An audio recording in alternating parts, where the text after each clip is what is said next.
Wade leans in, forming away, puts it in! Dwayne Wade does it again! This is Michael Deason, also known as Purple Shirt Guy. He decided that it would be a great idea to talk trash to a past his prime Dwayne Wade, telling him that it was time to retire and that the series was going to end tonight.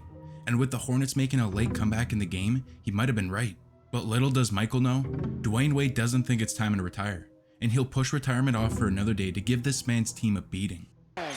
Dang fakes back up to Wade, a rare three, it's good! Wade, another three, it's good! Dwayne Wade from downtown! Had not hit a three-pointer since December and knocks down two here in the fourth quarter. Wade leans in, forming away, puts it in! Dwayne Wade does it again! Drives, gets to the rim, block from behind! Dwayne Wade with the block as well!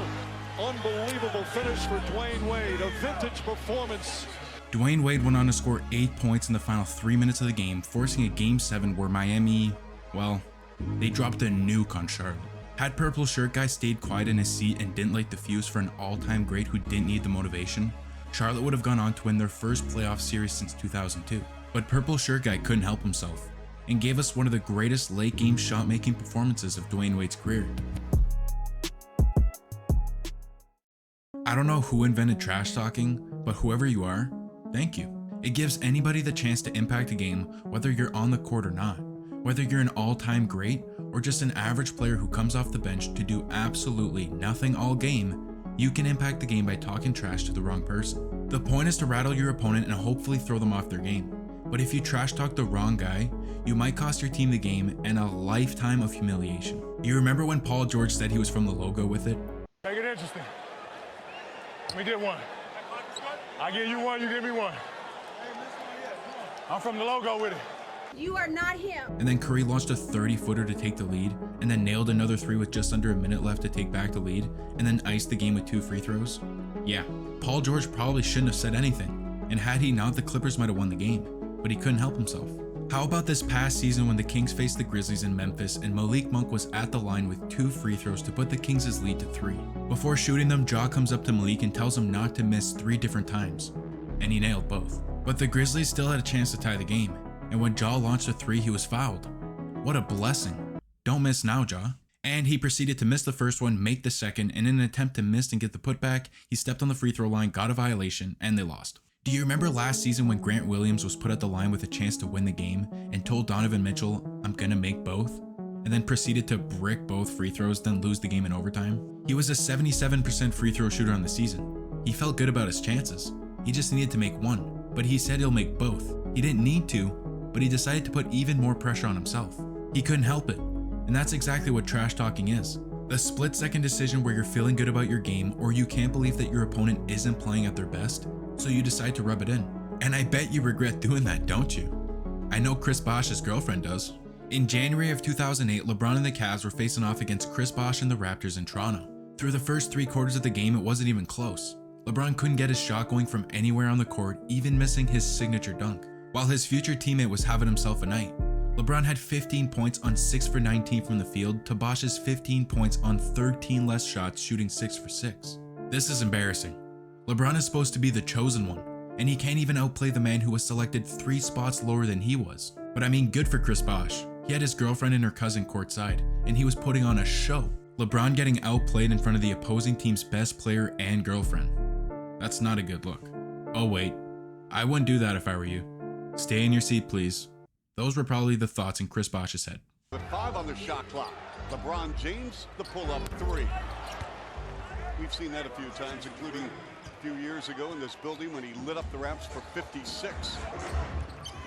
James to the rim. He makes it look so easy. 5 on the shot clock. LeBron James. Oh my goodness. He's got 16 of his 31 here in the fourth. Shooting a better 50% all game. Oh boy. And that's going to do it. And the Cavaliers come from behind, down by 20. Yeah, it's safe to say Bosh's girlfriend lost the Raptors the game. And she isn't even on the team. In the fourth, LeBron exploded for 24 points to Bosh's 8, and the Cavs won by 3, finishing the game with a stat line of 39, 11, and 8. And to rub a little salt in the wound at the end of the game, LeBron went up to the girls and gave them the game ball for their incredible performance. And they still wouldn't stop talking smack. So LeBron let them know that they were the reason that the Raptors lost tonight, with this to say after the game. I see you had a few heckling fans down there. Yeah, they're the reason why the Raptors lost tonight, because they ticked me off a little bit. Way to go, Mrs. Bosch. Not only did you embarrass yourself and your boyfriend, but you gave everybody the chance to witness a fourth quarter performance for the ages. Way to go. The 1995-96 season was the first full year back for Michael Jordan since his first retirement, and he was doing everything he can to get back into basketball shape after transforming his body and muscles into a baseball player for the last 2 years. And just 13 games into the season, averaging 30 points and his team with a record of 11-2, it was obvious. He's back. Which brings us to late November of that year, where they were facing off against the NBA's newest franchise in the Vancouver Grizzlies, who after surprising the NBA and winning their first 2 games of the season, were on a 12-game losing streak. Vancouver should be a walk in the park for this dominant Bulls team, right? Heading into the fourth quarter, the Grizzlies were on the verge of pulling off one of the greatest upsets of the year with no Michael Jordan in sight. Jordan was sitting on the bench from the midpoint of the third until the middle of the fourth quarter. It's because he was having one of his worst games, scoring just 10 points on 4-15 shooting. But it's a long season. MJ was going through the motions, especially in his first full season back. Plus it was his first time playing in Vancouver's arena. The Bulls will get the next— Oh my god, what are you doing? Did you just taunt towards Jordan? Why would you do that? On the drive. They clear it out. Oh, what a move. Under 4 minutes to go in the fourth. Jordan on the pull-up. Yes, and a foul. Big country couldn't get out of the way. 20 for MJ. Against Byron Scott. Woo! 8 from the field in the quarter. Jordan on the drive again. Tip, Tony. Michael to the hole. Why not finish? Oh, my goodness. Michael sitting down there talking to somebody at the end of the... That guy that Mike just talked to, that's Derek Martin. The guy who scored his 7th and final points of the game and then decided to do this, reportedly telling Jordan, "Shit's not falling tonight, Mike. You're having an off night, Mike."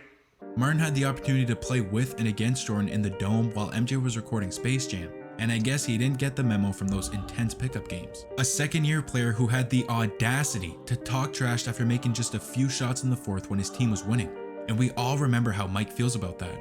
Let's see if all that trash talking starts when it's 0-0 instead of 5-6 point lead.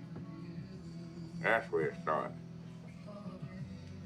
That's the sign of a good man. If you can talk shit when it's even score, or talk shit when you're behind score. When you're ahead, it's easy to talk. So he took it personal and decided to teach this youngster a lesson. And that's all it took. MJ went ballistic and scored 19 points in the last 6 minutes of the game, putting the team on his back and dragging them to a 6-point win. But Mike wanted more. After sealing the game with a steal and a breakaway dunk, Jordan goes over to Derek Martin, who's on the bench, and tells him, "Shut up, you little bitch." Mike finished the game with 29 points while Derek finished the game on the bench with a lowly 7 points. Chicago would go on to dominate the NBA for the rest of the season, finishing the year with a 72-10 record, while the Grizzlies finished dead last in the NBA. Way to go, Derek. This past season, Luka Doncic put on one of the greatest displays of basketball that we've ever seen by a 23-year-old, cementing himself as a basketball legend just 5 seasons into his career. And in late January, his legend only grew. Just 1 month after Luka became the first player in NBA history to drop a 60-point, 20-rebound triple-double, he was feeling himself in the first quarter matchup against the Detroit Pistons. With 10 of his team's first 13 points just 6 minutes into the first quarter, for whatever reason, Pistons assistant coach Jerome Allen thought it was a good time to dish out a little trash to Luka. Jerome, who had just 117 games played with 3 different franchises in his short NBA career, decided that it was his time to shine and took it into his own hands to impact the game in hopes of rattling Luka and giving his team the best chance to win. But that's not how trash-talking Luka Doncic works. Luka has already shown that if you trash-talk him, he will turn into a prime Michael Jordan and dismantle your entire franchise. And I guess Jerome wanted to see it for himself. Ability to stretch the floor. Driving off the Detroit bench. Hayes had a 3. Speaking of 3, Luka. Step back Jack. Looking for an exclamation point on his first quarter, and that is what we're talking about. Luka was nice enough to gift Jerome with a 24-point first quarter right in his face. But that wasn't enough. McGee finishes. And here's another bam. It's Finney Smith grabbing a rebound. Delaying the move and a layup. Has come in here and really seized control Well, that's what Detroit responded from that early haymaker. A Luka three-point play follows it. Got 4 fouls. He's staying out there. There's another drive by Luka and another score. 27 of the year against 25 losses. Still work to do. A 51-point night and counting. A 53-point explosion from Luka, including a spinning fadeaway to ice the game with 45 seconds left. This is what legends are made of. And good old Jerome was nice enough to provide us with Luka's most efficient 50-point game of his career. But apparently Jerome didn't get the hint, and decided to make his way towards Luka, attempting to do everything in his power to embarrass himself even more than he was for the last 2 hours. I respect it, and Luka was all for it. Wait a minute, did you see what Luka just said? That right there is second-year bench player Isaiah Livers, who decided to interject himself into the trash talk with Luka, just to be absolutely disrespected live on television as Luka asked him, "Who are you?" And that right there, ladies and gentlemen, is the face of a man who doesn't care about your feelings, and he enjoys every moment of it. Trash talking is an art, and if you're willing to dish it out when you're up, best believe you're gonna get it thrown right back at you when it backfires.